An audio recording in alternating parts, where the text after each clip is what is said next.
Good evening dear students. Polytechnic liberal learning में आप सभी का स्वागत है। तो बच्चों, हम बात करने जा रहे हैं बीटी यूपी के अंतर्गत जो स्क्रूटनी और पुनर्मूल्यांकन हेतु ऑनलाइन पोर्टल आज से खोल दिया गया है। तो बच्चों, पोर्टल खुलते ही बच्चों ने अपना रजिस्ट्रेशन प्रारंभ कर दिया है और उसमें बहुत सारे छात्र छात्राएं बहुत ही सिली मिस्टेक कर रहे हैं और उस गलती की वजह से अब उन्हें पछताना पड़ रहा है। तो वो गलती वो क्या कर रहे हैं जो आपको नहीं करनी है, इसी बारे में आज हम बात करने जा रहे हैं। तो बच्चों, जैसा कि आप देख पा रहे हैं कि जो इसकी रजिस्ट्रेशन की तिथि है स्क्रूटनी और री इवेल्यूशन हेतु यानी पुनर्मूल्यांकन हेतु, वो है 26 सितंबर से यानी आज से, और ये 2 अक्टूबर तक रहेगी रजिस्ट्रेशन की तिथि। इसके अलावा आप 4 अक्टूबर तक आप उसका प्रिंट आउट भी निकाल सकते हैं जो आपने पेमेंट ऑनलाइन किया है।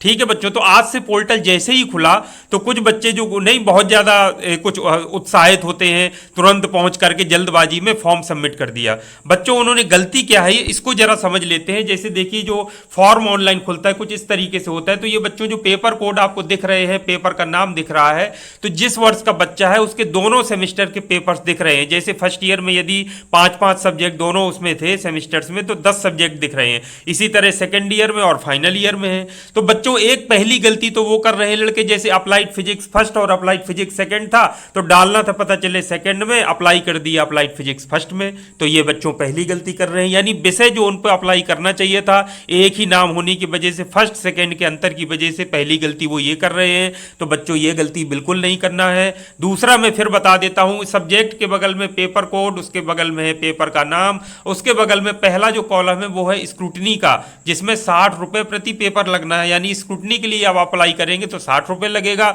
उसके बगल में है री इवेल्यूएशन यानी कि आपका है पुनर्मूल्यांकन का, जिसमें 500 रुपए प्रति विषय लगेगा। तो दोनों में से आप एक ही अप्लाई कर सकते हैं, या तो स्क्रूटनी के लिए अप्लाई कर सकते हैं एक विषय में, या फिर आप पुनर्मूल्यांकन के लिए अप्लाई कर सकते हैं। तो बच्चों, स्क्रूटनी में आपकी कॉपी की सिर्फ टोटलिंग चेक की जाती है कि कहीं टोटल या कोई मार्क्स छूट तो नहीं गया जोड़ने में, इतना खाली होता है। और इसमें जो चेंजेस होने के यानी जो मार्क्स में बदलाव आने की संभावना होती है वो बहुत कम या नगण्य होती है।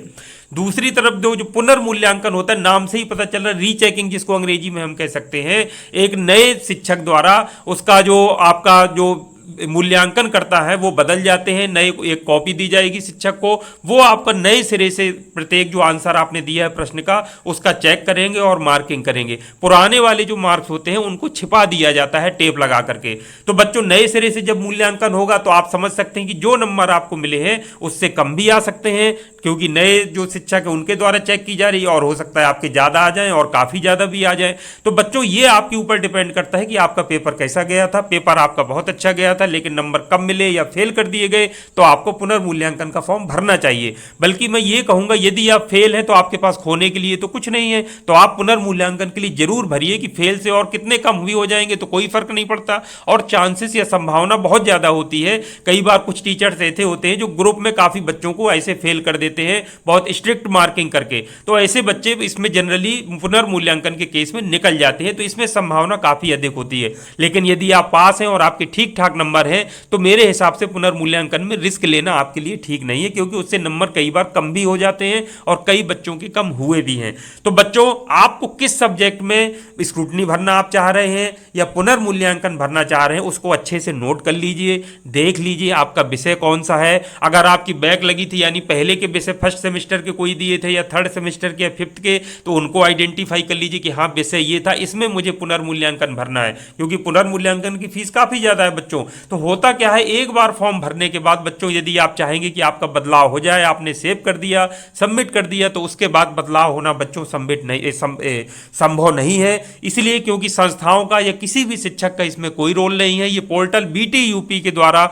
ऑनलाइन पूरे प्रदेश में संचालित है। जो भी चेंजेस हो सकते हैं वो वहां से हो सकते हैं। कई बच्चे बहुत परेशान है, भयभीत है कि अचानक सर हमने भर दिया, हमको उस विषय में नहीं भरना था, उसमें भरना था, या जैसे उनके कहने का मतलब कि उनको भरना था कम्युनिकेशन स्किल्स में, इसका पुनर्मूल्यांकन का भर दिया उन्होंने स्क्रूटनी का। अब बच्चे परेशान है कि स्क्रूटनी भरने से नंबर चेंज होने की संभावना है नहीं है, मैं ये भर देता तो मेरा निकल जाता, या किसी बच्चे ने दूसरे ने बोल दिया या किसी ने कह दिया कि अरे तुम ये क्या करा है, ऐसा नहीं ऐसा। अब वो बच्चा तनाव में घूम रहा है, अब वो चाह रहा है कि हमको फिर से चेंज करने का मौका मिले। तो ये बच्चों किसी के हाथ में नहीं है, ये बीटी यूपी के द्वारा ही हो सकता है, और वो ये साधारणतया नहीं करते हैं क्योंकि वो इसको ये गलती नहीं मानते हैं, क्योंकि बच्चे ने सोच समझ करके उसमें टिक किया है, भरा है, पैसा दोनों का जोड़ के आता है स्क्रूटनी का कितना पैसा हुआ, पुनर्मूल्यांकन कितना हुआ, तब जोड़ करके इतना पैसा बनता है, तब वो सेव करके आगे बढ़ते हैं और 24 घंटे बाद फिर वो क्या करते हैं, फीस जमा कर सकते हैं, यानी अगले दिन से।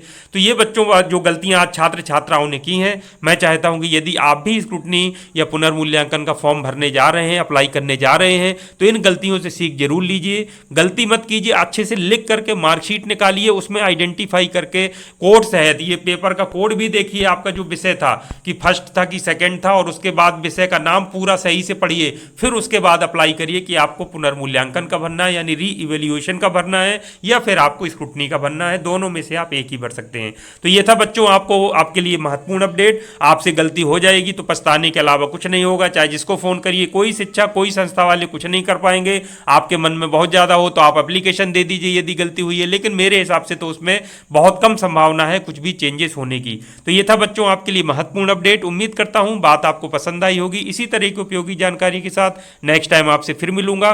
तब तक के लिए थैंक यू वेरी मच। आप सभी का दिन शुभ हो।